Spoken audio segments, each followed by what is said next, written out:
Welcome guys, today we are discussing about seizure and epilepsy. Seizure और epilepsy के बारे में आज डिटेल में पढ़ेंगे अपन। क्या इसके कारण रहेंगे, किस किस टाइप के सीजर हो सकते हैं और किस किस एज ग्रुप के अंदर किस प्रकार के जो सीजर है वो देखने को मिलते हैं। तो सीजर क्या होता है? Seizure is N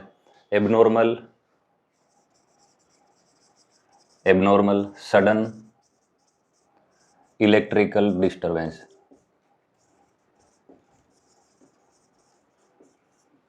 in brain.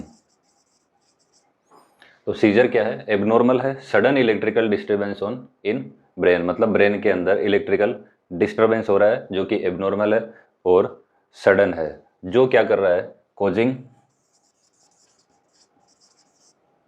Causing motor, sensory and psychomotor disturbance.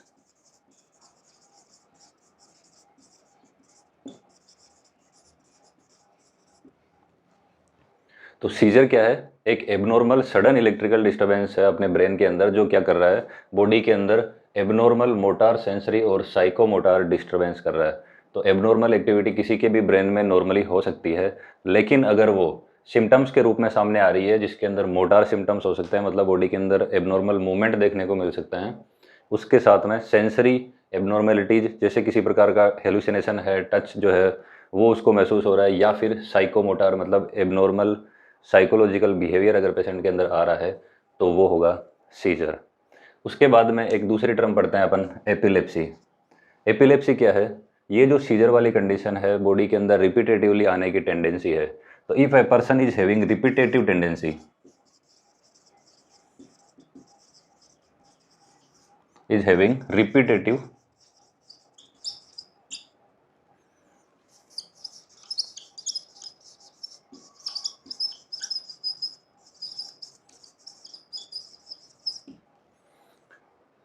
तो एपिलेप्सी क्या होगा?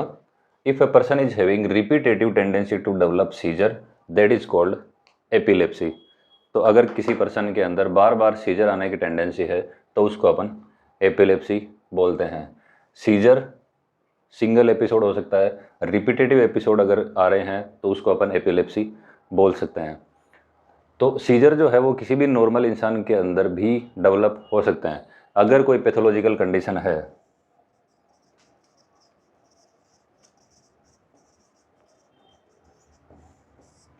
इन सम पैथोलॉजिकल कंडीशन, किसी पैथोलॉजिकल कंडीशन के अंदर every person can develop seizure, मतलब किसी भी व्यक्ति के अंदर क्या हो सकता है? सीजर आ सकता है, लेकिन उसको अपन एपिलेप्सी नहीं बोलेंगे। तो किसी भी पैथोलॉजिकल कंडीशन जैसे हाइपोग्लाइसीमिया हो गया, हाइपोनेट्रीमिया हो गया, या फिर किसी भी प्रकार का स्ट्रोक हो गया, उस वजह से क्या हो रहा है? सीजर डेवलप हो रहा है, उसको अपन पैथोलॉजिकल कंडीशन के अंदर जो है वो सीजर डेवलप हो रहा है, उसको अपन एपिलेप्सी नहीं बोलेंगे अगर सिंगल एपिसोड है। लेकिन अगर किसी पर्सन के अंदर रिपीटेटिव टेंडेंसी है एक सीजर डेवलप होने की, within hours continuously seizure develop हो रहे हैं, तो उसको अपन बोलेंगे एपिलेप्सी। अब कन्वर्जन क्या होता है? एबनॉर्मल इलेक्ट्रिकल एक्टिविटी जो क्या कर रही है? मोटार सिम्टम्स को कॉज कर रही है। जैसे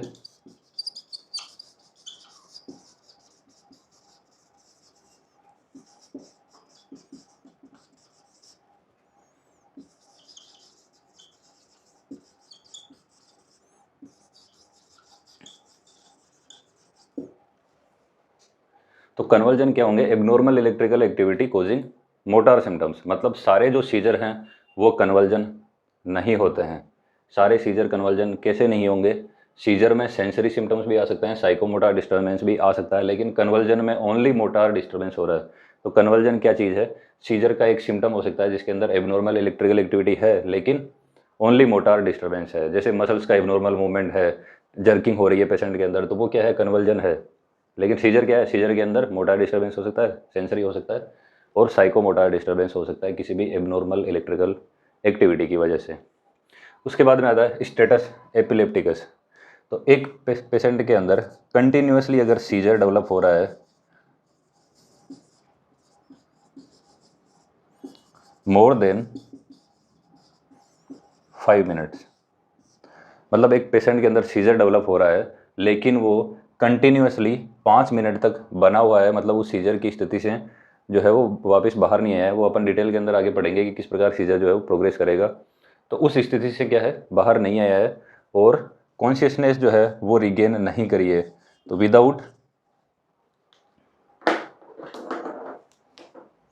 विदाउट रीगेनिंग कॉन्शियसनेस,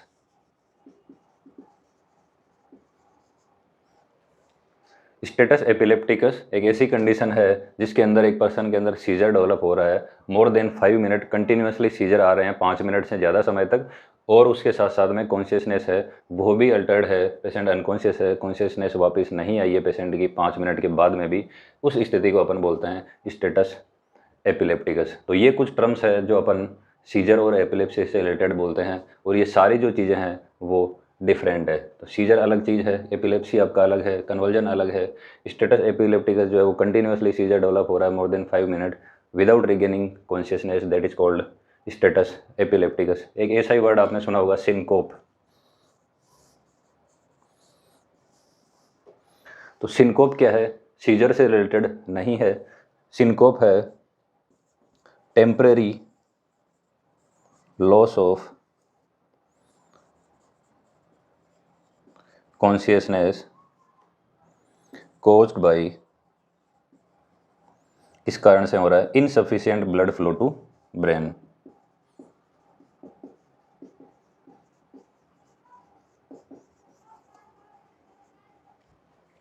तो सिनकोप एक दूसरी स्थिति है, इसके अंदर इलेक्ट्रिकल एक्टिविटी का डिस्टर्बेंस नहीं हो रहा है, इसके अंदर क्या हो रहा है, ब्लड फ्लो जो ब्रेन का है वो कम हो रहा है, और उसकी वजह से क्या हो रहा है, टेम्परेरी लॉस ऑफ कॉन्शियसनेस देखने को मिलता है, उसको अपन सिनकोप बोलते हैं। जैसे आपने यंग फीमेल के अंदर देखा होगा, अचानक से खड़े होने पे या फिर थोड़ी सी देर चलने पे क्या हो रहा है, अचानक से सेरिब्रल ब्लड फ्लो जो है वो कम हुआ और पेशेंट जो है वो फॉल हो जाता है, 1 से 2 मिनट के लिए कॉन्शियस नहीं रहता है। तो वो क्या स्थिति होती है, वो टेम्परेरी लॉस ऑफ कॉन्शियसनेस होती है। क्यों होती है, उसका जो सेरिब्रल ब्लड फ्लो था वो कम हो जाता है और उसकी वजह से सिनकोप की स्थिति डेवलप हो सकती है। तो ये कुछ टर्म्स है जो आपको सीजर और एपिलेप्सी रिलेटेड याद रखनी चाहिए। Seizure is an abnormal sudden electrical discharge है ब्रेन के अंदर, जो कि मोटार, सेंसरी और साइकोमोटार सिम्टम्स पेशेंट के अंदर डेवलप कर रहा है। एपिलेप्सी रिपीटेटिव टेंडेंसी है सीजर डेवलप होने की, that is called epilepsy. Conversion, seizure के अंदर एबनॉर्मल इलेक्ट्रिकल डिस्टर्बेंस की वजह से जो मोटार सिम्टम्स हैं उनको अपन क्या बोल रहे हैं, कन्वर्जन बोल रहे हैं। Status epilepticus if a patient is developing seizure more than 5 minutes without gaining consciousness, that is called status epilepticus. Then syncope, temporary loss of consciousness caused by insufficient blood flow to brain, that is called syncope. अब यहाँ पे अपन scissor को detail के अंदर पढ़ते हैं। तो यहाँ पे अपन ने डेफिनेशन के अंदर देखा कि sudden abnormal electrical disturbance body के अंदर हो रहा है। तो नॉर्मल इलेक्ट्रिकल एक्टिविटी है वो कैसे होती है ब्रेन के अंदर।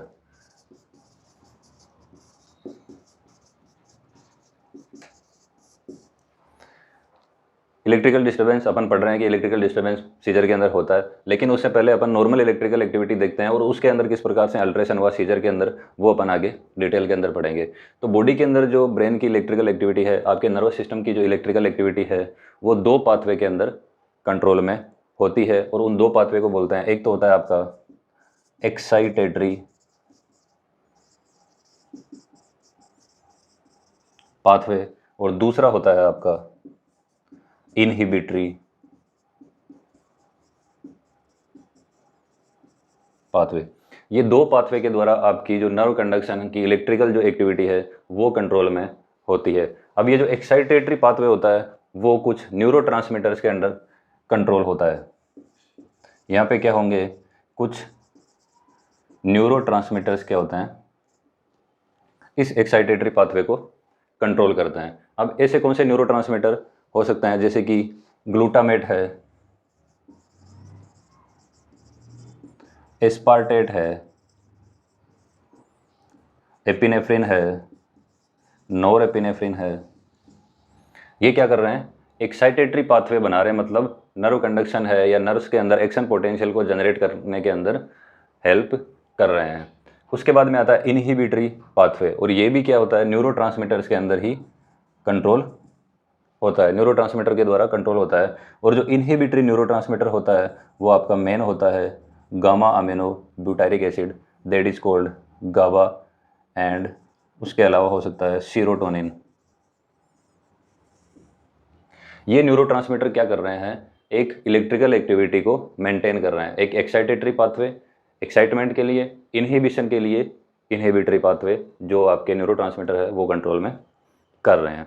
तो इनके द्वारा क्या होगा, कंट्रोल होगा आपकी इलेक्ट्रिकल एक्टिविटी है, जो नर्व इम्पल्स है एक नर्व से दूसरी नर्व के अंदर जा रही है, वो इस प्रकार न्यूरोट्रांसमीटर जो है वो आपका कंट्रोल में करते हैं। अब सीजर के अंदर क्या होगा, या तो एक्साइटेटरी पाथवे है उसकी एक्टिविटी बढ़ जाएगी, जिससे क्या होगा, ज़्यादा एक्साइटमेंट होगा, या फिर इनहिबिटरी एक्टिविटी है वो यहाँ पे लो हो जाएगी। अब ये न्यूरोट्रांसमीटर जैसे मान लो ग्लूटामेट की एक्टिविटी यहाँ पे बढ़ रही है, इंक्रीज ग्लूटामिक एक्टिविटी। अब यहाँ पे ग्लूटामिक की एक्टिविटी बढ़ेगी, तो उसकी वजह से क्या होगा, एक्साइटेटरी पाथवे है वो यहाँ पे स्टिमुलेट होगा। और ये ग्लूटामेट क्या करता है, जैसे मान लो ये आपकी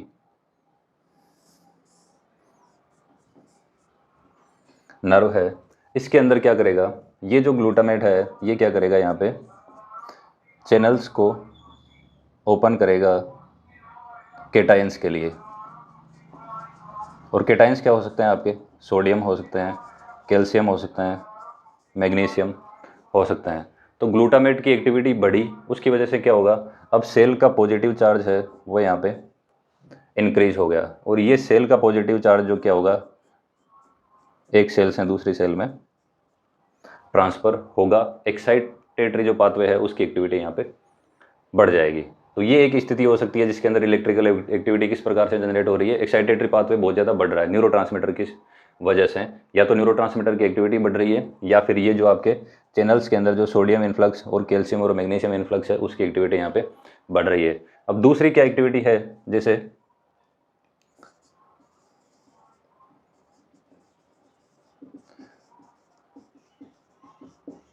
अगर GABAर्जिक की एक्टिविटी कम हो गई, गाबा क्या है, इनहिबिटरी न्यूरोट्रांसमीटर है, तो ये इनहिबिट कर रहा है, इनहिबिट कर रहा है मतलब आपके जो नर्व कंडक्शन है, ये जो आपके इधर जो पॉजिटिव चार्ज आए हैं इसको क्या करेगा, ये जो ज़्यादा पॉजिटिव होने से बचाने के लिए ये क्या करेगा, इनहिबिशन करेगा। इनहिबिशन कैसे करेगा, यहाँ पे नेगेटिव चार्ज को इनफ्लक्स करके। अब नेगेटिव चार्ज क्या है यहाँ पे, एनायंस को, एनायन जो है उनके लिए चैनल्स को ओपन करेगा। एनायंस कौन है यहाँ पे, जैसे मान लो क्लोराइड है, तो सेल के अंदर यहाँ पे इक्वली नेगेटिव चार्ज आता है, लेकिन यहाँ पे गाबा की एक्टिविटी कम हो गई है। तो गाबा की एक्टिविटी कम होगी तो ये जो क्लोराइड का इन्फ्लक्स है वो यहाँ पे कम हो जाएगा, और ये जो नेगेटिव चार्ज था यहाँ पे ये भी कम हो जाएगा। और जैसे ही नेगेटिव चार्ज कम हुआ, यहाँ पे पॉजिटिव का चार्ज जो है वो यहाँ पे बढ़ गया है, और इसकी वजह से भी क्या होगा, यहाँ पे इलेक्ट्रिकल जो डिस्टर्बेंस है वो यहाँ पे डेवलप हो सकता है। इस प्रकार अपने न्यूरोट्रांसमीटर जो है वो इलेक्ट्रिकल एक्टिविटी को अल्टर करते हैं, इनके कंट्रोल में रहेगी। एक्साइटेटरी पाथवे और इनहिबिटरी पाथवे दो प्रकार के होते हैं। अब इनकी क्यों ज़रूरत है, जैसे मान लो आपको एक मूवमेंट करना है, मान लो इस हैंड का मूवमेंट करना है, तो ये आपके एक्साइटेटरी और इनहिबिटरी दोनों पाथवे के कंट्रोल में है। अगर इस एक्साइटेटरी पाथवे ओनली होता तो आपको जो है वो पूरी बॉडी मूवमेंट करती, लेकिन इनहिबिटरी पाथवे जो आसपास के जो आपके जो भी आपका सेरेब्रल एरिया है उसको कंट्रोल करेगा, उसको इनहिबिट करेगा, और जिस पार्ट को एक्टिवेट करना है उसी को एक्टिवेट करेगा आपका एक्साइटेटरी पाथवे। इसलिए इसकी ज़रूरत है इनहिबिटरी और एक्साइटेटरी दोनों पाथवे की, जो न्यूरोट्रांसमीटर्स के द्वारा कंट्रोल होगा। एक्साइटेटरी न्यूरोट्रांसमीटर आपका मेनली ग्लूटामेट होता है, इनहिबिटरी आपका गाबा होता है। अगर एक्साइटेटरी पाथवे के अंदर न्यूरोट्रांसमीटर ग्लूटामेट की एक्टिविटी बढ़ती है तो यहाँ पे आपके सोडियम, कैल्शियम और मैग्नीशियम आयंस जो है वो सेल के अंदर इन्फ्लक्स करेंगे और पॉजिटिव चार्ज जो है वो आपका जनरेट करेंगे, जिसके कारण क्या होगा, नर्व के अंदर एक्शन पोटेंशियल जो है वो जनरेट होगा। अगर दूसरी बात करते हैं अपन इनहिबिटरी पाथवे की, तो इनहिबिटरी पाथवे क्या करता है, ये जो आपका एक्साइटेटरी पाथवे है इसको कंट्रोल में करेगा। तो इनहिबिटरी पाथवे के अंदर अगर इनहिबिशन की कमी हो जाए तो भी नर्व स्टिमुलेट होगी, और तो भी यहाँ पे एक्शन पोटेंशियल है वो जनरेट होगा, क्योंकि यहाँ पे जो नेगेटिव चार्ज है उसकी कमी हो जाएगी, तो पॉजिटिव जो है वो अल्टीमेटली आपके ऑटोमेटिकली बढ़ जाएंगे। इसकी वजह से भी क्या हो सकता है, आपके अंदर जो है वो एक्सेसिव एक्शन पोटेंशियल जनरेट होंगे, और आपकी जो इलेक्ट्रिकल एक्टिविटी है वो यहाँ पे स्टिमुलेट हो जाएगी। तो ये जो एक्टिविटी है वो बढ़ने की वजह से क्या हो रहा है, एबनॉर्मल इलेक्ट्रिकल एक्टिविटी ब्रेन के अंदर जनरेट हो रही है। अब जैसे मान लो आपका ब्रेन है,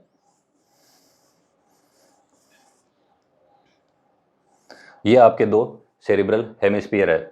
अब यहाँ पे ये जो एक्टिविटी है वो एक पर्टिकुलर पार्ट के अंदर अगर यहाँ पे स्टिमुलेट कर रही है किसी भी आपके ब्रेन के पार्ट को, तो इसको अपन बोलते हैं पार्शियल और फोकल सीजर।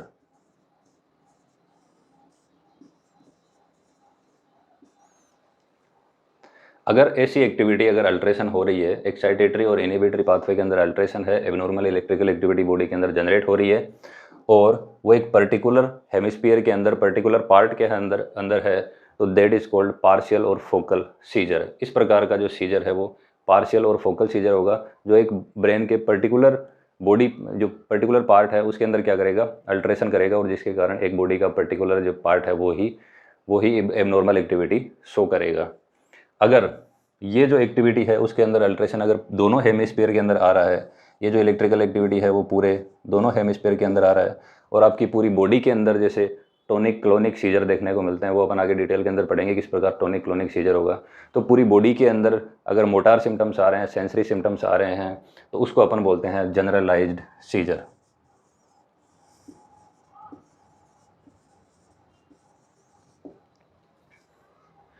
तो अगर ये जो इलेक्ट्रिकल एक्टिविटी एक पर्टिकुलर पार्ट के अंदर चेंज हो रही है जिसके कारण पर्टिकुलर बॉडी का पार्ट ही एबनॉर्मल एक्टिविटी शो कर रहा है, उसको अपन बोलते हैं पार्शियल और फोकल सीजर। और अगर ये पूरे ब्रेन को अफेक्ट कर रही है, दोनों सेरिब्रल हेमिस्फीयर को एबनॉर्मल इलेक्ट्रिकल एक्टिविटी जो है वो यहाँ पे चेंज हो रही है, उसके कारण जो डेवलप हो रहा है पूरी बॉडी के अंदर एबनॉर्मल मूवमेंट और एबनॉर्मल साइकोमोटर एक्टिविटीज देखने को मिल रही है, उसको अपन बोलते हैं जनरलाइज्ड सीजर। तो ये आपके दो मेन टाइप के सीजर होते हैं, पार्शियल या फोकल सीजर, उसके अलावा जनरलाइज सीजर। तो ये आपने क्या देख लिया है, एबनॉर्मल इलेक्ट्रिकल एक्टिविटी देख ली है। तो अपन अपनी डेफिनेशन में था abnormal sudden electrical disturbance in brain.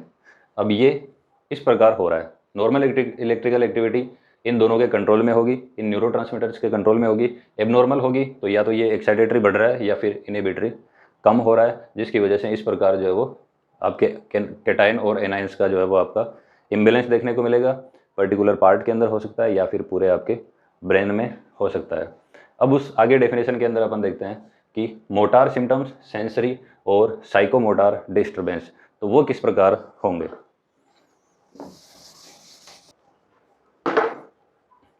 अब यहाँ पे क्या हो रहा था, एबनॉर्मल इलेक्ट्रिकल एक्टिविटी हो रही थी।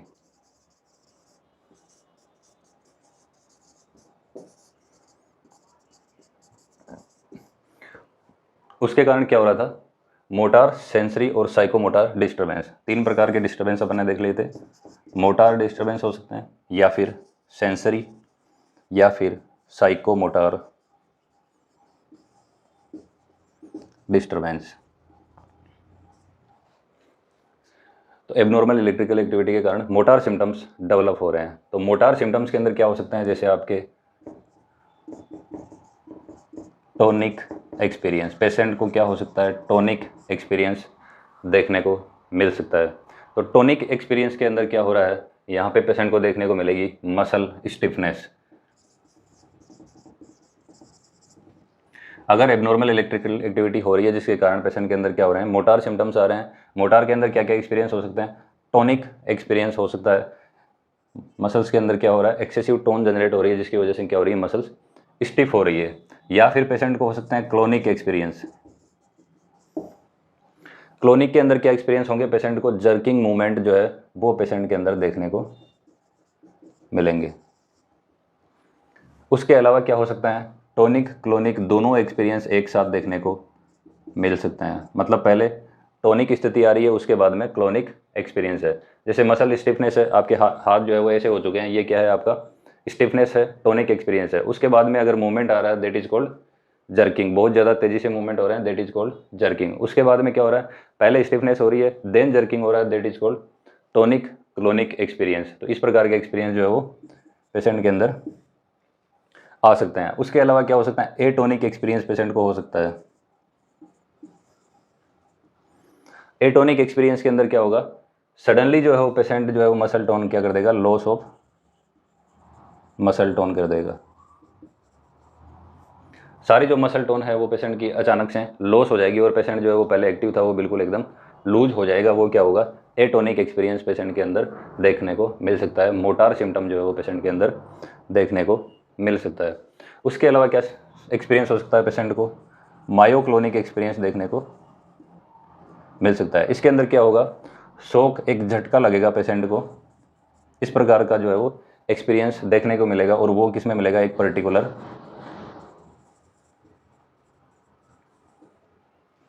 मसल के अंदर। एक पर्टिकुलर मसल्स के अंदर क्या हो रहा है, एक शॉक लगता है, मतलब अचानक से शॉक लगता है। वो क्या है यहाँ पे आपका मायोक्लोनिक है, मतलब किसी भी प्रकार की एक मसल्स के अंदर अचानक से झटका लगा, that is called myoclonic experience. तो इस प्रकार जो है वो पेशेंट के अंदर क्या हो सकता है, मोटार सिम्टम्स या मोटार एक्सपीरियंस पेशेंट को फील हो सकते हैं जब एबनॉर्मल इलेक्ट्रिकल एक्टिविटी हो रही है। या फिर क्या हो सकता है, सेंसरी सिम्टम है वो पेशेंट के अंदर देखने को मिल सकते हैं। सेंसरी के अंदर क्या हो रहा है, सेंसेस जो है वो पेशेंट को हो सकते हैं। सेंस के अंदर जैसे मान लो आपको पेशेंट को अजीब अजीब चीज़ें दिखाई दे सकती है, पेशेंट को सुनाई दे सकती है, मतलब पेशेंट जो है वो सुन रहा है, अपन जो है वो नहीं सुन रहे हैं, इन्वायरमेंट में ऐसी कोई चीज़ नहीं है जो है वो बोल रही है, या ऐसी कुछ जो सेंस नहीं है जो उसको फील हो रहा है। इस प्रकार के सेंस हो सकते हैं। स्मेल हो सकता है, पेशेंट को अलग टेस्ट आ सकता है। तो ये क्या हो रहा है, सेंसेज हो सकते हैं। सोमेटिक हो सकते हैं, विसरल सेंसेज हो सकते हैं। पेशेंट को ऐसे लग रहा है कि कोई टच कर रहा है उसको, या फिर पेशेंट के अंदर इंटरनल जो बॉडी ऑर्गन है उनके अंदर क्या हो रहा है, पेशेंट को कुछ फील हो रहा है। जैसे मान लो मसल स्पाज्म हो रहा है, पेट की मसल्स के अंदर स्पाज्म हो रहा है, उसको फील हो रहा है ऐसा, लेकिन एक्चुअल के अंदर ऐसा नहीं है। वो एक सीजर का सिम्टम है पेशेंट के अंदर, जो क्या हो रहा है, एक विसरल एक्टिविटी डेवलप कर रहा है। तो इस प्रकार के जो सेंसेज है वो बॉडी के अंदर पेशेंट के डेवलप हो सकते हैं। ये जो मोटार एक्सपीरियंस थे, इन्हीं को अपन क्या बोलते हैं, कन्वर्जन बोलते हैं। तो एबनॉर्मल इलेक्ट्रिकल एक्टिविटी के कारण क्या हो रहा है, सेंसरी सिम्टम डेवलप हो सकते हैं। उसके अलावा पेशेंट के अंदर क्या हो सकता है, साइकोमोटार डिस्टर्बेंस देखने को मिल सकता है। मतलब पेशेंट्स के अंदर जो साइकेट्रिक और सोशल बिहेवियर है वो पेशेंट का अल्ट्रेशन हो सकता है। तो इसके अंदर क्या हो सकता है, जैसे मान लो abnormal social and sexual behaviour जो है वो पेशेंट का अल्ट्रेशन हो सकता है। Loss of sense of reality,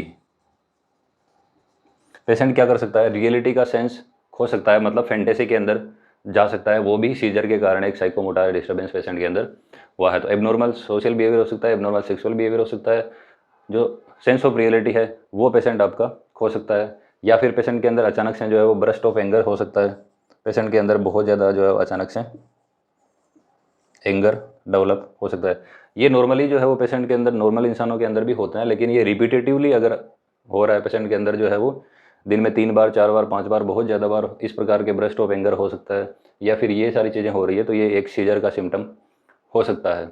उसके अलावा पेशेंट को कई बार क्या हो सकता है, जो फेमिलियर चीज़ें हैं वो यहाँ पे अनफेमिलियर या फिर अननोन जो चीज़ें हैं वो क्या लगेगी, यहाँ पे नॉन लग सकती है। मतलब पेशेंट जो है वो किसी जो पर्सन को है वो नहीं देखा है, नहीं जानता है, लेकिन फिर भी उसको जाना पहचाना लग रहा है। इसको एक अपन टर्म बोलते हैं जिसको अपन बोलते हैं देजा वो। देजा वो के अंदर क्या हो रहा है, अनफेमिलियर जो थिंग्स है वो पेशेंट को फेमिलियर लग रही है। ये भी चीज़ें नॉर्मल इंसानों के अंदर होती है, लेकिन अगर बार बार हो रही है, सारे जो अनफेमिलियर लोग हैं उसको फेमिलियर फील हो रहे हैं, इसका मतलब वो एक सीजर का सिम्टम हो सकता है। ये एक abnormal psychotropic psychomotor disturbance patient के अंदर कर रहा है। उसके अलावा इसका जस्ट अपोजिट हो सकता है, नॉन जो चीज़ें हैं वो क्या हो सकती है, पेशेंट के लिए अननोन हो सकती है। मतलब पेशेंट जानता है लेकिन फिर भी नहीं पहचान रहा है, तो ऐसी स्थिति भी जो है वो पेशेंट के अंदर देखने को मिल सकती है। उसको अपन बोलते हैं जेमैज वो। इस प्रकार के सिम्टम जो है वो पेशेंट के अंदर डेवलप हो सकते हैं। तो ये अपन इस सीजर के बारे में पूरा जो डेफिनेशन है उसका एक्सप्लेनेशन आसानी से कर दिया है। पहला अपन ने देखा कि एबनॉर्मल सडन इलेक्ट्रिकल डिस्टर्बेंस है, वो अपन ने अभी जस्ट देखा था किस प्रकार इलेक्ट्रिकल डिस्टर्बेंस हुआ, उसके कारण क्या हो रहा है, बॉडी के अंदर मोटार सेंसरी और साइकोट्रोपिक डिस्टर्बेंस, साइकोमोटार डिस्टर्बेंस है वो पेशेंट के अंदर देखने को मिल रहा है। किस प्रकार हुआ, मोटार जो है वो डिस्टर्बेंस किस प्रकार हो सकता है, पेशेंट को टोनिक एक्सपीरियंस हो सकता है, उसके अलावा क्लोनिक एक्सपीरियंस होगा, जर्किंग हो सकती है, टोनिक क्लोनिक दोनों एक्सपीरियंस हो सकता है। एटोनिक पूरी मसल टोन है वो पेशेंट की लॉस हो सकती है। मायोक्लोनिक किसी भी पर्टिकुलर मसल के अंदर झटका लग सकता है। उसके अलावा पेशेंट को सेंसरी सिम्टम आ सकते हैं, कुछ सेंसेस जो है वो पेशेंट को एबनॉर्मल हो सकते हैं। उसके अलावा बॉडी ऑर्गन्स के अंदर किसी प्रकार का जो है वो टेंस हो सकती है, टिंगलिंग हो सकती है, या फिर मसल स्पाज्म जो है वो पेशेंट को फील हो सकता है। साइकोमोटर डिस्टर्बेंस अगर अपन देखें तो एबनॉर्मल सोशल बिहेवियर पेशेंट के अंदर हो सकता है, जो नॉर्मली अगर पेशेंट जो है वो या फिर एक बच्चा जो है वो समाज के अंदर नॉर्मल बिहेवियर नहीं कर पा रहा है तो उसका कारण सीजर भी हो सकता है। तो इस प्रकार जो है वो बिहेवियर डिस्टर्बेंस पेशेंट के अंदर हो सकता है। रियलिटी का सेंस जो है वो पेशेंट खो सकता है, बार बार जो है वो एंगर की स्थिति पेशेंट के अंदर डेवलप हो सकती है। इस प्रकार के जो सिम्टम है, या फिर अननोन चीज़ें फेमिलियर लग रही है, डेजावू हो सकता है, नॉन चीज़ें अनफेमिलियर लग रही है, वो क्या हो सकता है, जमैजू हो सकता है। ये सारी चीज़ें जो पेशेंट के अंदर सिम्टम्स डेवलप हो रहे हैं इस प्रकार एबनॉर्मल इलेक्ट्रिकल एक्टिविटी की वजह से। अब ये एबनॉर्मल इलेक्ट्रिकल एक्टिविटी क्यों डेवलप हो रही है, किन कारणों की वजह से हो रही है, वो अपन आगे देखते हैं।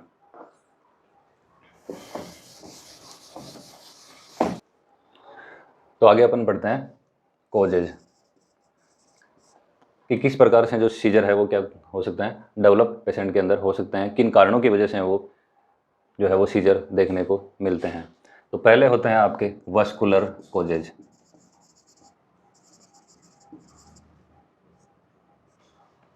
वस्कुलर कॉजेज मतलब ब्लड वेसल्स की वजह से क्या हो रहा है, यहाँ पे आपके सीजर डेवलप हो रहे हैं। अब ब्लड वेसल्स के अंदर क्या क्या डेवलप हो सकते हैं, जिन कारणों की वजह से क्या हो रहा है पेशेंट के अंदर सीजर डेवलप हो रहा है। तो यहाँ पे जैसे मान लो आपका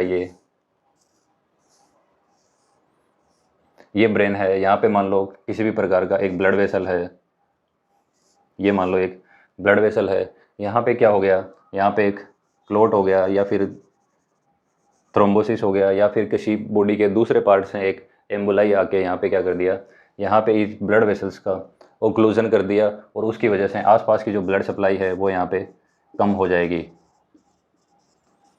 आसपास की ब्लड सप्लाई कम हुई तो यहाँ का एरिया जो है वो क्या हो जाएगा, यहाँ पे डैमेज हो जाएगा, यहाँ पे नेक्रोसिस हो सकता है, और उसकी वजह से क्या हो सकता है पेशेंट के अंदर स्ट्रोक डेवलप हो सकता है। इस कारण की वजह से इस एक पर्टिकुलर ब्रेन का पार्ट डैमेज होने की वजह से इलेक्ट्रिकल एक्टिविटी है वो डिस्टर्बेंस हो सकती है, जिसकी वजह से क्या हो सकता है पेशेंट के अंदर सीजर डेवलप हो सकता है। या फिर दूसरी कंडीशन ऐसी है जिसके अंदर ब्लड वेसल क्या हो गई, रप्चर हो गई, जिसके कारण क्या होगा पेशेंट के अंदर हीमेटोमा अगर डेवलप हो सकता है।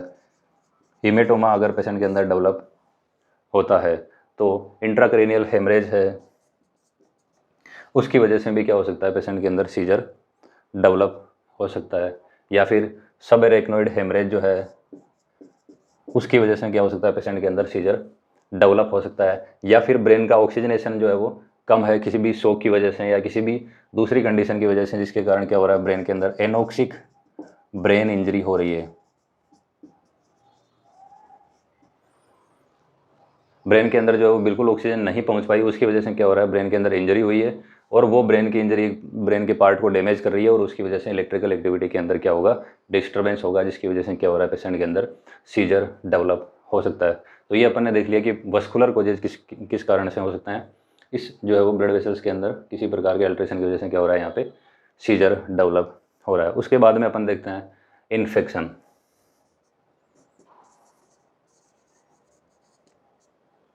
इन्फेक्शन क्या हो सकता है, जैसे मान लो आप मेनिंजाइटिस है, या फिर एनसेफेलाइटिस है। मेनिंजाइटिस, एनसेफेलाइटिस ये क्या कर रहे हैं ब्रेन के अंदर इन्फ्लामेशन और इन्फेक्शन कर रहे हैं। इन्फ्लामेशन होगा, इन्फेक्शन होगा तो पर्टिकुलर ब्रेन के पार्ट के अंदर जो है वो एबनॉर्मल एक्टिविटीज़ होगी, मेटाबॉलिक जो है वो अल्ट्रेशन पेशेंट के अंदर हो सकती है, जो पेशेंट के अंदर इन्फ्लामेटरी स्टेट है वो पेशेंट के अंदर होगी। तो उस वजह से क्या हो रहा है ब्रेन के अंदर एक्टिविटी के अंदर इलेक्ट्रिकल एक्टिविटी के अंदर डिस्टर्बेंस हो रहा है। मेनिंजेज के अंदर जो क्या हो रहा है इन्फेक्शन हो रहा है, दैट इज कॉल्ड मेनिंजाइटिस। आपके ब्रेन के अंदर अगर इन्फ्लामेशन और इन्फेक्शन हो रहा है दैट इज कॉल्ड एनसेफेलाइटिस। या फिर जो है वो ब्रेन के अंदर क्या हो रहा है एब्सेस अगर हो रही है तो उसकी वजह से भी क्या हो सकता है यहाँ पे सीजर पेशेंट को डेवलप हो सकता है। तो इस प्रकार क्या है इन्फेक्शन की वजह से मेनिंजाइटिस, एंसेफेलाइटिस, ब्रेन एब्सेस, इन कारणों की वजह से क्या हो सकता है पेशेंट के अंदर सीजर डेवलप हो सकता है। उसके बाद में आता है ट्रोमा। किसी भी फॉल के कारण ट्रोमा हो सकता है, या फिर एक्सीडेंट के कारण ट्रोमा हो सकता है। उसके कारण क्या होगा पेशेंट के अंदर, जैसे हीमेटोमा हो गया, पेशेंट के अंदर ब्लड वेसल्स का रप्चर हो गया, जो आपका ब्रेन है, जो आपका स्पाइनल कॉर्ड है, वहाँ के आसपास क्या हो रहा है यहाँ पे आपका हीमेटोमा अगर डेवलप हो गया है ट्रोमा की वजह से, तो वो भी क्या हो सकता है पेशेंट के अंदर सीजर डेवलप हो सकता है, जैसे कि एपिड्यूरल हेमरेज है या फिर सबड्यूरल हेमरेज है। इन कारणों की वजह से क्या होगा, पेशेंट के अंदर सीजर डेवलप हो सकते हैं। ये भी आपके ब्रेन की जो है वो एक्टिविटी का अल्ट्रेशन करेंगे। उसके बाद में अपन देखते हैं ऑटो इम्यून कोजेज।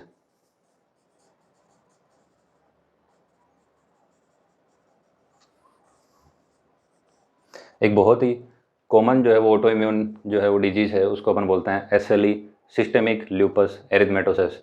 उसकी वजह से क्या हो सकता है, बॉडी के अंदर जो है वो ब्रेन के अंदर वेस्कुलाइटिस, ब्लड वेसल्स के अंदर इन्फ्लामेशन और दूसरी कंडीशन जो है वो पेशेंट के अंदर देखने को मिल सकती है। उसकी वजह से क्या होगा, बॉडी के अंदर सीजर की स्थिति डेवलप हो सकती है। ये भी ब्रेन की इलेक्ट्रिकल एक्टिविटी में अल्ट्रेशन करेगा। तो ऑटो इम्यून कारण हो सकते हैं एक पेशेंट के अंदर सीजर डेवलप होने के। उसके अलावा क्या हो सकते हैं, मेटाबॉलिक कॉजेज हो सकते हैं।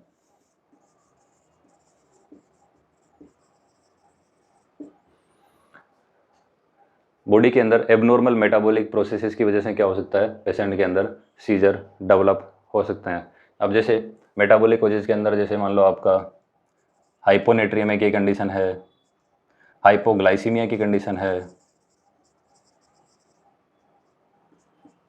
या फिर जैसे अमोनिया है, यूरिक एसिड है, इनका लेवल अगर मेटाबॉलिक वेस्ट का लेवल है वो यहाँ पे बढ़ रहा है, तो उसकी वजह से क्या हो रहा है, बॉडी के अंदर ब्रेन की जो इलेक्ट्रिकल एक्टिविटी है, इलेक्ट्रिकल इम्पल्सेस है, उनके अंदर अल्ट्रेशन आएगा और उसकी वजह से क्या हो सकता है, पेशेंट के अंदर सीजर डेवलप हो सकते हैं। नॉर्मली हाइपोनेट्रियमिया में, हाइपोग्लाइसीमिया के अंदर सीजर देखने को मिलते हैं। हाइपरनेट्रियमिया भी हो सकता है, हाइपरग्लाइसीमिया भी, लेकिन रेयरली। उसके अलावा यूरिक एसिड है, मेटाबॉलिक वेस्टेज है, उनका अगर पेशेंट के अंदर एक्यूमुलेशन हुआ है तो उसकी वजह से भी सीजर पेशेंट के अंदर डेवलप हो सकते हैं। उसके अलावा मैग्नीशियम है, फॉस्फेट है, थायराइड जो है वो T3 T4 हार्मोन है, वो भी अगर पेशेंट के अंदर बढ़ जाते हैं, या फिर थायमिन डेफिशिएंसी है, विटामिन B1 डेफिशिएंसी अगर पेशेंट के अंदर है,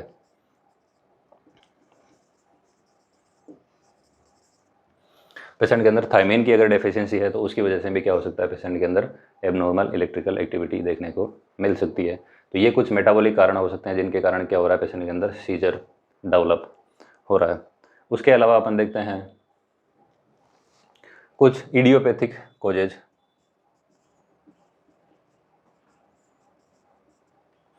इडियोपैथिक मतलब ऐसे कोज जो कि अननोन है। जैसे कई बार बच्चों के अंदर सीजर देखने को मिलते हैं जो समय के अनुसार जो है वो नॉर्मली रिजोल्व हो जाते हैं बिना कुछ मेडिसिन के। कभी कभी पेशेंट के अंदर सीजर देखने को मिलता है। तो ये कुछ इडियोपैथिक कोज होंगे जिनका जो है वो डायग्नोस्टिक इवेल्युएशन करने पे किसी प्रकार का जो है वो कोज देखने को नहीं मिलेगा और उसके कारण भी क्या हो सकता है, सीजर डेवलप हो सकता है। उसके अलावा होगा नियोप्लास्टिक कोजेज।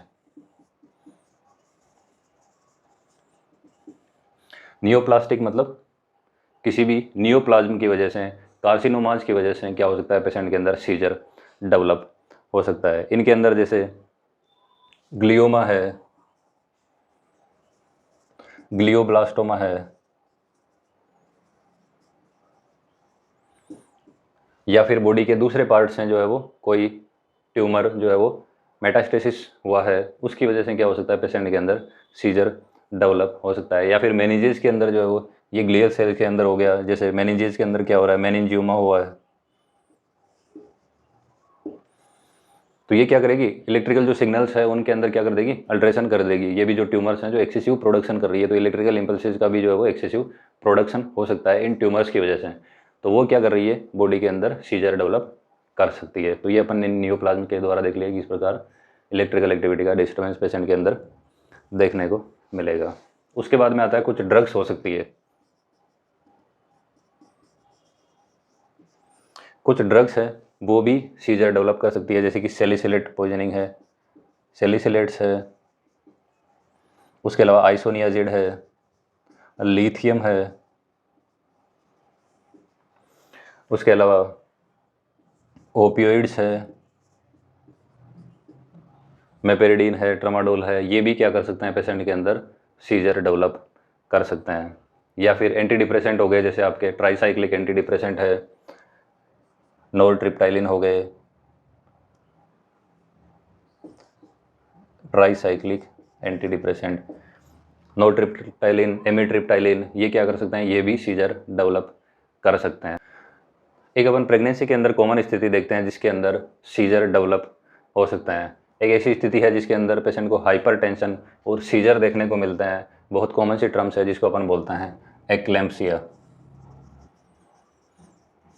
इसके अंदर भी क्या हो सकता है, सीजर पेशेंट को डेवलप हो सकता है। तो एक्लेम्पसिया की स्थिति के अंदर क्या हो रहा है, पेशेंट को प्री एक्लेम्पसिया विथ सीजर, उस स्थिति को अपन क्या बोलते हैं, एक्लेम्पसिया बोलते हैं। इस स्थिति के कारण भी क्या हो सकता है, पेशेंट के अंदर सीजर डेवलप हो सकता है। तो ये अपन ने अलग अलग कारण देख लिए कि किस प्रकार इन कारणों की वजह से बॉडी के अंदर इलेक्ट्रिकल एक्टिविटी, आपके ब्रेन की डिस्टर्बेंस होगी, नर्वस सिस्टम की इलेक्ट्रिकल एक्टिविटी डिस्टर्बेंस होगी, जिसके कारण क्या होगा, बॉडी के अंदर अलग अलग टाइप के सिम्टम्स जो है वो पेशेंट के अंदर देखने को मिलेंगे।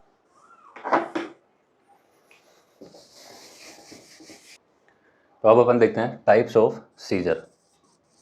किस किस टाइप के जो है वो सीजर पेशेंट के अंदर देखने को मिल सकता है। तो दो टाइप के सीजर हो सकते हैं, एक हो सकता है पार्शियल और दूसरा हो सकता है जनरलाइज्ड। अपन ने देखा कि एक पर्टिकुलर पार्ट के अंदर, ब्रेन के अंदर अगर इलेक्ट्रिकल एक्टिविटी का डिस्टर्बेंस है, जैसे मान लो ये आपने देखा था एक, जैसे मान लो पर्टिकुलर पार्ट के अंदर है, जैसे मान लो ये आपका मोटार एरिया है, यहाँ पे एक पर्टिकुलर पार्ट के अंदर यहाँ पे क्या हो रहा है, इलेक्ट्रिकल एक्टिविटी का डिस्टर्बेंस है, जो कि क्या हो रहा है, एक लोकलाइज जो है वो आपका हेमिस्फीयर है, एक पर्टिकुलर हेमिस्फीयर है, वहीं तक क्या है, सीमित है, उसको अपन बोलते हैं पार्शियल या फिर फोकल सीजर। मतलब लिमिटेड है यहाँ पे, ये क्या है, एक पर्टिकुलर हेमिस्फीयर तक लिमिटेड है, उसको अपन क्या बोलेंगे, पार्शियल सीजर। अब इसमें क्या हो सकता है, जैसे एक यहाँ पे मोटार एरिया के अंदर डिस्टर्बेंस हुआ, ये जैसे मान लो आपका हेड एरिया है या आपका लेग एरिया है, तो हेड एरिया के अंदर एक पर्टिकुलर पार्ट के अंदर क्या हो रहा है, यहाँ पे आपका डिस्टर्बेंस हो रहा है। तो जैसे मान लो राइट साइड का हेड एरिया है, उसका एक पर्टिकुलर पार्ट के अंदर क्या हो रहा है, एबनॉर्मल इलेक्ट्रिकल एक्टिविटी हो रही है, तो उसकी वजह से क्या हो रहा है, जैसे मान लो आपका हेड का एबनॉर्मल मूवमेंट हो रहा है या फिर आपके हैंड का हो रहा है। उसके अलावा मान लो जो है वो आपका यहाँ तक पहुँच गया, ये जो आपकी एबनॉर्मल इलेक्ट्रिकल एक्टिविटी है वो पूरे मोटार एरिया के अंदर पहुंच गई, तो वो क्या हो सकता है, एक साइड की जो पूरी बॉडी है वो एबनॉर्मल मूवमेंट करने लग जाएगी। या फिर आपका जैसे मान लो ये आपका सेंसरी एरिया है, इस पर्टिकुलर पार्ट तक जो है वो लिमिटेड है आपका सीजर, तो उसके अंदर क्या होगा, यहाँ पे आपको एबनॉर्मल सेंसेस जो है वो पेशेंट के अंदर देखने को मिलेंगे। अब जैसे मान लो राइट साइड के अंदर आपके एबनॉर्मल इलेक्ट्रिकल एक्टिविटी हो रही है, तो लेफ्ट साइड से आपको टिंगलिंग सेंसेशन है वो पेशेंट को देखने को मिल सकते हैं, ऐसा लगेगा जैसे कोई प्रेस कर रहा है, तो उस प्रकार के सिम्टम वो पेशेंट के अंदर देखने को मिल सकते हैं। या फिर जैसे मान लो आपका एरिया ऑफ सोशल बिहेवियर के अंदर जो है वो अल्ट्रेशन आ रहा है, तो यहाँ पे पेशेंट के अंदर क्या होगा, एबनॉर्मल सोशल बिहेवियर है वो पेशेंट के अंदर देखने को मिलेगा। तो पार्शियल सीजर क्या है, एक पर्टिकुलर लोब तक सीमित है, एक पर्टिकुलर हेमिस्फीयर तक सीमित है, जिसके अंदर पर्टिकुलर पार्ट के अंदर क्या हो रहा है, इलेक्ट्रिकल एक्टिविटी का डिस्टर्बेंस हो रहा है, जिसके अंदर, जिसके द्वारा बॉडी के पर्टिकुलर पार्ट के अंदर क्या हो रहा है, आपका सीजर डेवलप हो सकता है। इसके अंदर एक टर्म आती है जैक्सोनियन मार्च।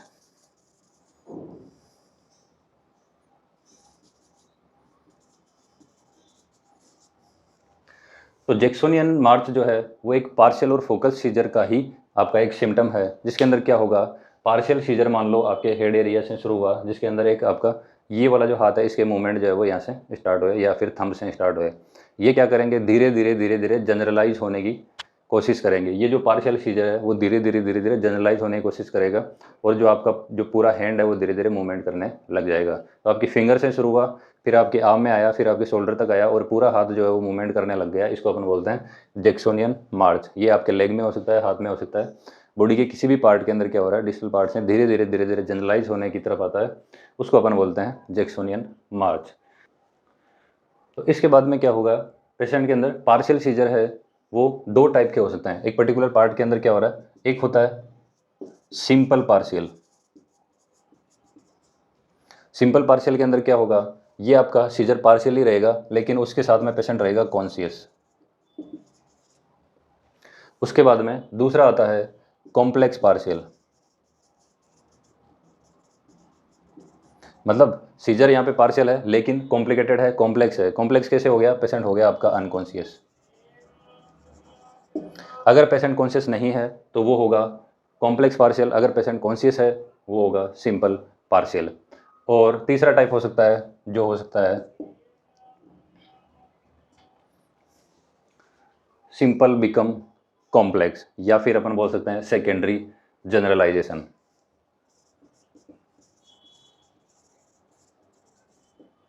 सेकेंडरी जनरलाइजेशन कैसे हो सकता है? ये आपका पार्शियल सीजर है वो धीरे धीरे जनरलाइज होने की तरफ जाएगा। जैसे मान लो अभी आपने देखा था जैक्सोनियन मार्च, इसके अंदर क्या हो रहा था, पार्शियल सीजर था लेकिन धीरे धीरे पूरी बॉडी की ओर जा रहा है, तो इसको अपन बोलते हैं सेकेंडरी जनरलाइज पार्शियल सीजर। जो क्या हो रहा है, सेकेंडरीली जनरलाइज होने की तरफ जा रहा है।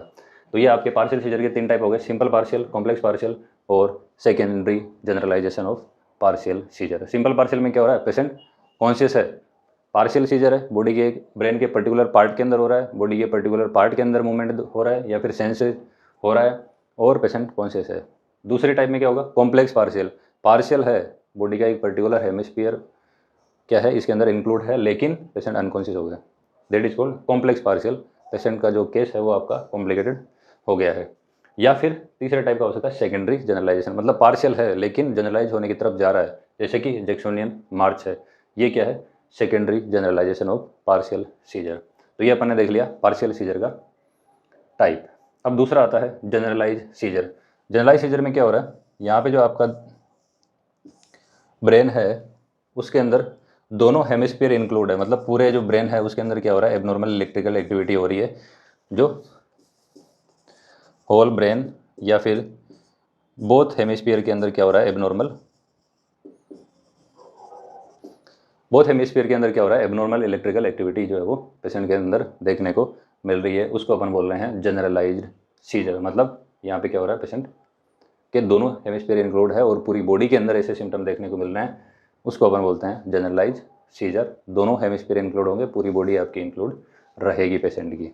अब इसके अपन देखते हैं टाइप्स। तो जनरलाइज के टाइप हो गए, जैसे आपका पहला आ गया टोनिक सीजर। तो टोनिक सीजर क्या है, टोनिक सीजर अपन ने अभी देखा था कि एक पेशेंट को क्या हो रहा है, टोनिक एक्सपीरियंस हो रहा है। तो टोनिक सीजर के अंदर क्या हो रहा है, सडन मसल स्टिफनेस, मतलब मसल्स जो है वो पेशेंट की स्टिफ हो जाएगी, मसल स्टिफनेस पेशेंट के अंदर रहेगी और ये नॉर्मली जो है वो आपका लेस देन 20 सेकेंड पेशेंट के अंदर देखने को मिलता है। ये टोनिक जो सीजर है उसके अंदर क्या हो रहा है, पेशेंट के अंदर मसल स्टिफनेस होगी, पेशेंट जो है वो फ्लोर पे गिर जाएगा और पेशेंट का जो कॉन्शियसनेस है वो यहाँ पे लॉस हो जाएगी। इस प्रकार के सीजर को अपन बोलते हैं टोनिक सीजर, जिसके अंदर क्या हो रहा है, मसल स्टिफनेस हो रही है पेशेंट के अंदर, लेस देन 20 सेकेंड होगा, पेशेंट जो है ज़मीन पे गिर जाएगा और पेशेंट की कॉन्शियसनेस जो है वो लॉस हो जाएगी। इसको अपन बोलते हैं टोनिक सीजर। उसके बाद में अपन बोलते हैं दूसरा टाइप का वो आता है, उसके बाद में दूसरा जो टाइप का सीजर आता है वो आपका होगा क्लोनिक सीजर। क्लोनिक सीजर के अंदर क्या होगा, jerking of extremities over body, patient के अंदर जर्क देखने को मिलेंगे। अब जो है वो इनवॉलंटरी जो है वो पेशेंट के अंदर मूवमेंट आपकी मसल्स के अंदर देखने को मिलेंगे, जिसको अपन बोलते हैं क्लोनिक सीजर। और ये जो नॉर्मली है वो 30 से 40 सेकेंड के आसपास आपको पेशेंट के अंदर देखने को मिलेगा। उसके बाद में तीसरा आता है आपका tonic clonic scissor. Tonic clonic scissor या फिर इसको अपन बोलते हैं ग्रांड मल सीजर। ग्रांड मल सीजर क्या होगा या टोनिक क्लोनिक सीजर क्या होगा, ये जो दोनों टाइप के एक्सपीरियंस पेशेंट के अंदर देखने को मिलेंगे, जिसके अंदर पहले मसल्स स्टिफ होगी, पेशेंट जो है वो ज़मीन पे गिर जाएगा, ये जो है वो आपका 20 सेकंड से कम का एपिसोड रहेगा। उसके बाद में पेशेंट के अंदर क्या होगा, जर्किंग ऑफ एक्सट्रीमिटीज़ होगी। अब मतलब पेशेंट के अंदर इनवॉल्यूंटरी जो है वो मूवमेंट देखने को मिलेंगे। ये दोनों चीज़ें अगर साथ में हो रही है तो इसको अपन ग्रांड मल एपिलेप्सी बोलते हैं, जो इसको अपन बोलते हैं GTCS, ग्रांड मल या टोनिक क्लोनिक सीजर। ये आपका तीसरा टाइप का शोक रहेगा। उसके बाद में आता है चौथा जो होगा वो आपका होगा एटोनिक। एटोनिक के अंदर अभी मैंने आपको बताया कि पेशेंट की जो है वो मसल टोन है वो अचानक से लॉस हो जाएगी और पेशेंट जो है वो बिल्कुल जो है वो एकदम सुस्त हो जाएगा। तो इस प्रकार के जो है वो बिल्कुल पूरी जो मसल्स है वो यहाँ पे टोन है वो लॉस हो जाएगा, पेशेंट बिल्कुल फ्लोपी हो जाएगा, तो उसको अपन बोलते हैं एटोनिक सीजर। उसके बाद में आता है मायोक्लोनिक सीजर।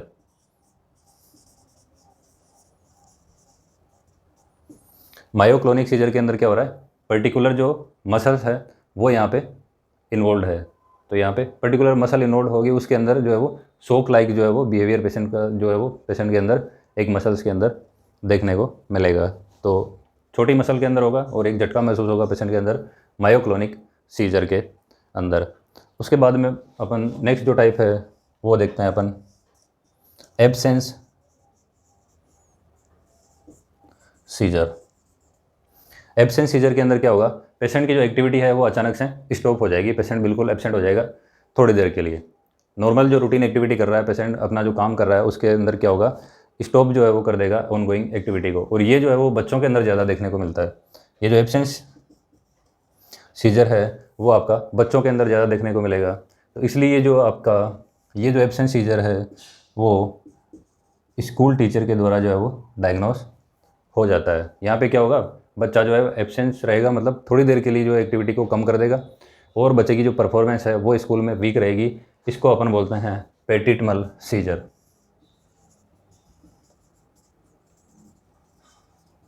अगर एब्सेंस सीजर का दूसरा नाम देखें तो वो है आपका पेटिट मल सीजर, जो कि आपके बच्चों के अंदर ज़्यादा देखने को मिलेगा, जिसके अंदर क्या होगा, बच्चा अचानक से अपनी एक्टिविटी को स्टॉप कर देगा कुछ समय के लिए। और ये ज़्यादातर स्कूल के अंदर बच्चों में जो है वो देखने को मिलेगा। इसमें भी मसल टोन का लॉस यहाँ पे नहीं होगा। उसके अलावा थोड़ी देर के लिए जो है वो बच्चा क्या कर देगा, डे ड्रीमिंग के अंदर चला जाएगा, थोड़ी देर के लिए रुक जाएगा, एक पोज आ जाएगा जिसको अपन बोलते हैं पेटिट मल सीजर। तो ये दो मेन टाइप के seizure, partial seizure, generalize seizure. Partial seizure particular hemisphere में है, जनरलाइज सीजर पूरे दोनों हेमिस्फीयर में है। पार्शियल में पर्टिकुलर बॉडी पार्ट के अंदर क्या हो रहा है, यहाँ पे जो है वो सिम्टम देखने को मिल रहा है। जनरलाइज के अंदर पूरी बॉडी के अंदर सिम्टम हो सकते हैं। पार्शियल के अंदर अपन ने 3 टाइप देख लिए। सिंपल पार्शियल, पेशेंट कॉन्शियस है। कॉम्प्लेक्स पार्शियल, पेशेंट अनकॉन्शियस हो जाएगा, केस कॉम्प्लिकेटेड हो जाएगा। उसके बाद में सेकेंडरी जनरलाइजेशन पार्शियल, अगर जनरलाइज की तरफ जा रहा है, that is secondary generalization of partial seizure. Secondary generalization हो रहा है उसको अपन बोलते हैं जैक्सोनियन मार्च। उसके बाद में आता है जनरलाइज सीजर, दोनों हेमिस्फीयर इंक्लूड है, पूरी बॉडी के अंदर सिम्टम डेवलप हो सकते हैं। उसके अंदर अपन ने देख लिया टोनिक, टोनिक के अंदर मसल स्टिफ हो रही है। क्लोनिक के अंदर जर्किंग हो रही है। टोनिक क्लोनिक, पहले मसल स्टिफ हो रही है फिर जर्किंग हो रही है। एटोनिक, पूरी बॉडी की टोन लॉस हो रही है मसल्स की। देन उसके बाद में एटोनिक देख लिया। उसके बाद में आता है एब्सेंस सीजर, जिसके अंदर क्या होगा, एक रह गया, टोनिक हो गया, क्लोनिक हो गया, एटोनिक हो गया, मायोक्लोनिक। मायोक्लोनिक के अंदर क्या हो रहा था, पर्टिकुलर मसल्स के अंदर अचानक से एक शॉक लगता है और उसको अपन बोलते हैं मायोक्लोनिक। उसके बाद में एब्सेंस सीजर, बच्चों के अंदर ज़्यादा देखने को मिलता है, इसको अपन बोलते हैं पेटिट मल सीजर। पेटिट मल सीजर के अंदर बच्चे के अंदर अचानक से पोज आ जाएगा, बच्चा ऑनगोइंग एक्टिविटी को स्टॉप कर देगा। ये ज़्यादातर स्कूल में डायग्नोसिस होता है, इसको अपन बोलते हैं पेटिट मल सीजर। दो जो है वो क्वेश्चन बन सकता है यहाँ से, ग्रांड मल सीजर क्या होता है, जो टोनिक क्लोनिक जनरल सीजर होता है। एक जो बच्चों के अंदर देखने को मिलता है जिसको अपन बोलते हैं एब्सेंस सीजर, या फिर पेटिट मल सीजर। ये 2 इंपॉर्टेंट क्वेश्चन जो है वो एग्जाम्स के पॉइंट ऑफ व्यू से कई बार जो है वो पूछे जा सकते हैं। अब अपन जनरलाइज जो टोनिक क्लोनिक सीजर है उसके अंदर क्या क्या जो है वो फेज पेशेंट के अंदर देखने को मिल सकता है, वो एक थोड़ा सा देख लेते हैं ब्रीफली। तो जो जनरलाइज टोनिक क्लोनिक सीजर है उसके अंदर पेशेंट के अंदर नॉर्मली जो है वो ओरा देखने को मिलता है। ओरा के अंदर क्या होगा, पेशेंट को जो है वो सेंस हो जाएगा, पहले ही पेशेंट के अंदर सेंस देखने को मिलेगा, उसको लगेगा कि अब जो है वो सीजर आने वाला है। उस स्थिति के अंदर क्या होगा, एबनॉर्मल सेंसेज पेशेंट को हो सकता है, जैसे कि स्मेल आ रही है, कुछ हेलुसिनेशंस पेशेंट के अंदर देखने को मिल रहे हैं, तो वो ओरा हो सकता है। उसके बाद में आता है पेशेंट के अंदर टोनिक स्टेज। टोनिक स्टेज के अंदर क्या होता है, आपने देखा कि यहाँ पे मसल जो है वो स्टिफ हो रही है, मसल स्टिफ हो रही है और लेस देन 20 सेकंड रहेगा, उसके बाद में पेशेंट जो है गिर जाएगा, कॉन्शियसनेस जो है वो पेशेंट की लॉस हो जाएगी। तो यहाँ पे क्या हो रहा है, स्टिफनेस पेशेंट के अंदर आ जाएगी, कॉन्शियसनेस जो है वो लॉस कर देगा।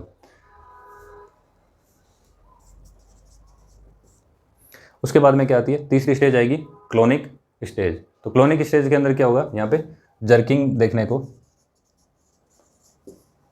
मिलेगी। पहले मसल स्टिफ हुई, उसके बाद में क्या हो रहा है, अब जर्किंग हुई है। इस स्थिति के अंदर क्या हो सकता है, पेशेंट को टंग बाइट है वो पेशेंट को हो सकता है। पेशेंट के अंदर क्लोनिक स्टेज के अंदर क्या होता है, जो है वो जर्किंग की वजह से, पहले क्या थी, मसल स्टिफनेस थी, उसके बाद में क्या हुआ, पेशेंट के अंदर क्लोनिक स्टेज आई जिसकी वजह से जो है वो जर्किंग हुई, और जर्किंग की वजह से क्या हो सकता है, जो आपके माउथ है उसके अंदर जो है वो इनवॉलंटरी जो है कॉन्ट्रैक्शन पेशेंट के अंदर डेवलप हो सकता है। उसके बाद में जर्किंग होगी तो उसकी वजह से क्या हो सकता है, पेशेंट के अंदर टंग बाइट देखने को मिल सकता है। उसके बाद में आती है पोस्ट इक्टल फेज। पोस्ट इक्टल फेज के अंदर क्या हो सकता है, पेशेंट जो है वो थोड़ी देर के लिए, कुछ समय के लिए पेशेंट जो है वो कॉन्शियसनेस जो है वो लॉस रहेगा, उसके बाद में क्या कर लेगा, पेशेंट रीगेन कर लेगा और पेशेंट स्लीपी रहेगा। पेशेंट जो है वो नींद आने की तरफ जाएगा और कॉन्शियसनेस जो है वो धीरे धीरे रीगेन करने की कोशिश करेगा, और इस स्थिति के अंदर पेशेंट को जो है वो टोर्ट्स पाल्सी हो सकती है। टोर्ट्स पाल्सी क्या हो सकती है, पोस्ट सीजर कई बार पेशेंट्स के अंदर जो है वो आपके जो एक पर्टिकुलर बॉडी पार्ट है उसका मूवमेंट जो है वो पेशेंट कुछ समय के लिए लॉस कर सकता है, जिसको अपन बोलते हैं टोर्ट्स पाल्सी, और ये आपका पोस्ट इक्टल फेज है उसके अंदर देखने को मिलता है।